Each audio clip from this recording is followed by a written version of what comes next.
갑상선 기능 항진증이 뭐 사스 같은 거 이게 감염 이후에 갑상선 항진증 위험이 증가한다라고 이게 구글 자료입니다. 구글 자료하고 병원 자료에서 나온. 코로나 바이러스에서도 단국대학교 병원 내분비내과인데 여기서도 갑상선 항진증을 얘기를 하네요. 감염력 코로나 감염 환자들에게서 갑상선 기능성 항진의 결과를 보인다고 얘기를 하고 있습니다.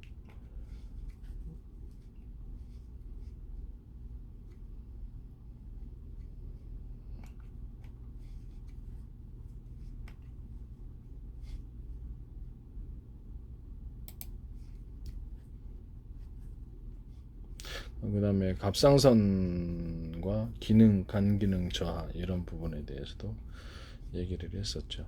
간 기능이 저하될 일이 뭐가 간 기능에서 기능 이상이 그럼 거긴 이상 소견이 나온다고 하는 것은 바로 그래서 바이러스 관련이라고 생각하고 있습니다.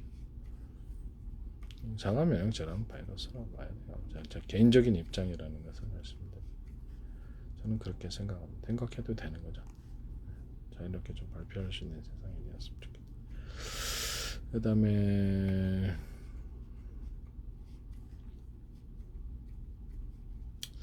일단은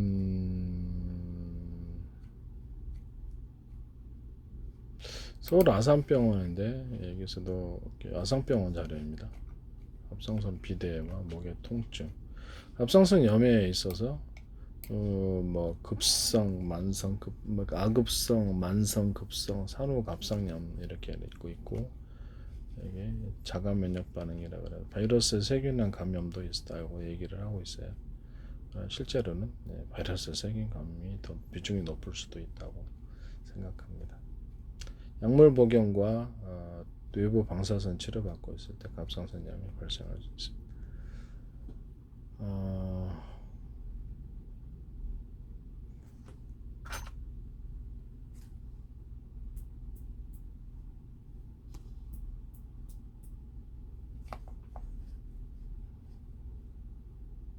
갑상선이 커지면 통증이 나타나는데 목 부위를 만지면 심하게 통증이 턱과 귀 밑으로 꼭 볼거리 같은데 볼거리가 되게 바이러스 감염됐을 때 느낌이 좀 그렇게 그 느낌이네요. 네.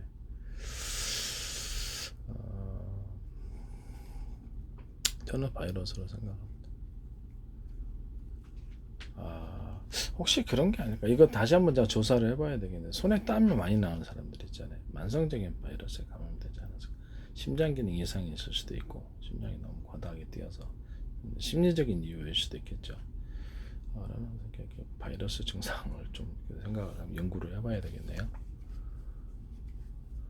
땀이 많은 증상, 맥박이 빨라지고 가슴이 두근거리고 이렇게 됩니다.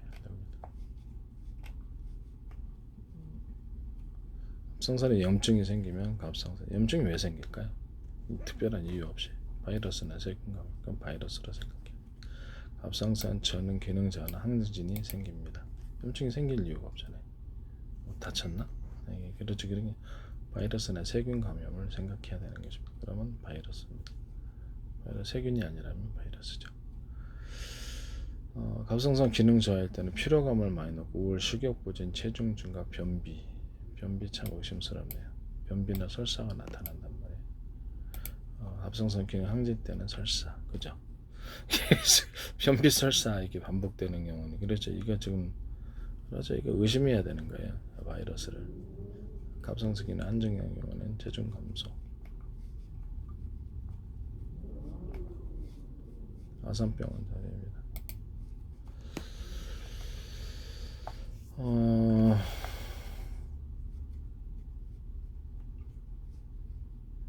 갑상선 기능 항진증 환자에서 나타난 간 기능 검사가 간 기능 이상이 있더라라고 이런 검사도 나와 있고 그렇죠. 거기 뭐 바이러스가 그쪽으로 옮겼겠죠. 네, 그랬으니까 바이러스는 온몸에 퍼질 수 있으므로 특정 단계에서 이런 간 기능이 이상 소견을 나타내는 것입니다.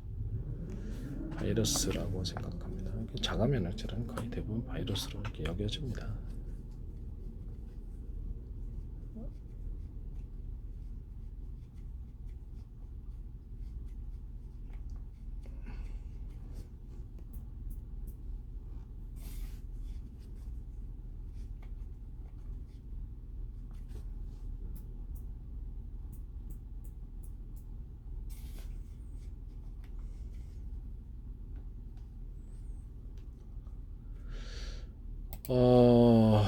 여기서 보면은 아급성 갑상선 염을 얘기합니다. 여기서 보면 바이러스 감염이 아급성 갑상선 원인으로 생각돼 50%에서 증상이 나타나기 수일 또는 수준의 감기를 앓았던 병력이 있다. 근육통, 피로감 이게 전구 증상으로 나타난다라고. 또는 특정한 바이러스, 홍역과 볼거리 독감에 유행해서 나타나기도 한다. 그래서 이게 갑상선의 통증과 압통인데 갑상선이 커져 있을 수 있다. 아급성 갑상선염 증상. 그래서 이런 통증이 있을 수 있다라는. 가끔 귀의 통증이 주 증상일 수 있다. 또 턱이나 뒤쪽으로까지 통증이 퍼지고 귀의 통증이 생길 수 있다. 페르페스 바이러스 때 귀가 그렇게 아프던데 귀 뒤편이 또 아프더라고요.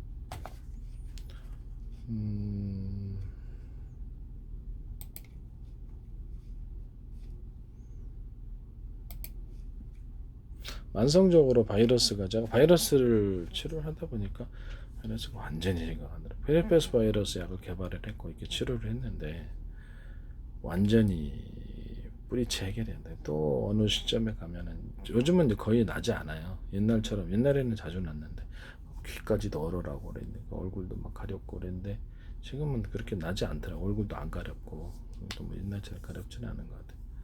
바이러스하고 가려움과 관련이 있는 것 같은데. 그래서 입술주에 포진이 일어나는 것도 거의 안 나오고요. 그렇게 수시로 먹는 이것 때문에 그런 것 같기도 하고 그렇습니다. 네. 이게 저는 개인적으로 만들어서 그냥 먹습니다. 식품으로 만든. 코로나 바이러스 감염이 갑상선에 염증을 일으킬 수 있다라는 거. 우리가 생각하는 것보다 포르테지가 더 높을 수 있다라는 거죠. 갑상선 항진증에 대해서. 어쩌면 저하증도 그럴지도 모르죠. 항진하거나 저하거나 둘 다가 문제라는 거죠. 그것도 역시 바이러스 감염 1차 의심해야 된다. 수술해서가 아니게 해결되겠느냐라는 거죠.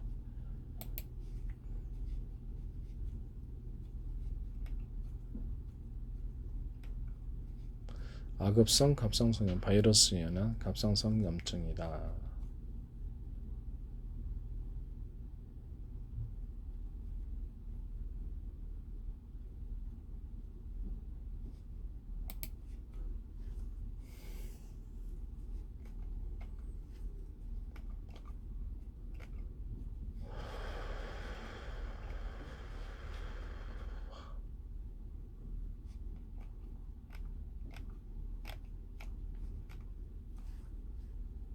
갑상선 저하증은 피곤하고 무기력하고 이런 졸리고 이런 게 기억력이 감퇴하고 집중력이 떨어지고 추위를 많이 타고요. 추위를 많이 탄다면 갑상선 괜찮아져.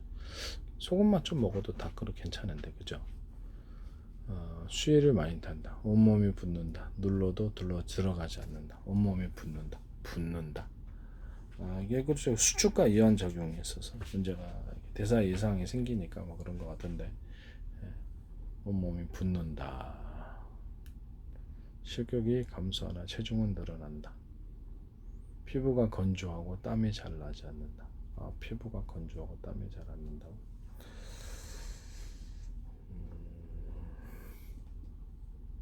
모발이 거칠고 잘 부스러진다. 생리가 불규칙해진다.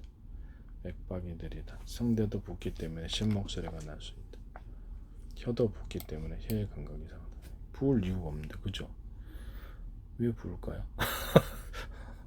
바이러스하고 붓는 거와 관련이 있는 것 같은데 어쨌든 몸 전체가 혀도 붓고 혀의 감각이 이상하다. 붓는다 해서 감각이 이상하지는 않죠. 부어서 그런가? 감각 이상은 보통 그렇죠. 그게 바이러스 관련이 돼 있는데 저하증도 그러네요. 암 환자 걸릴 때도 보면 목소리가 신목소리가 난다든지 이런 것들도 있고 뭔가 그렇죠. 거기에 경직이 있으니까 그런가 본데 저도 기관지 같은데 기관지염이라든지 이런 그렇죠. 호흡기 관련 그런 질병에 걸리게 되면 노래도 잘 안 나와요. 노래도 잘 안 나오고 시기에 목소리가 쉬어서 나오죠.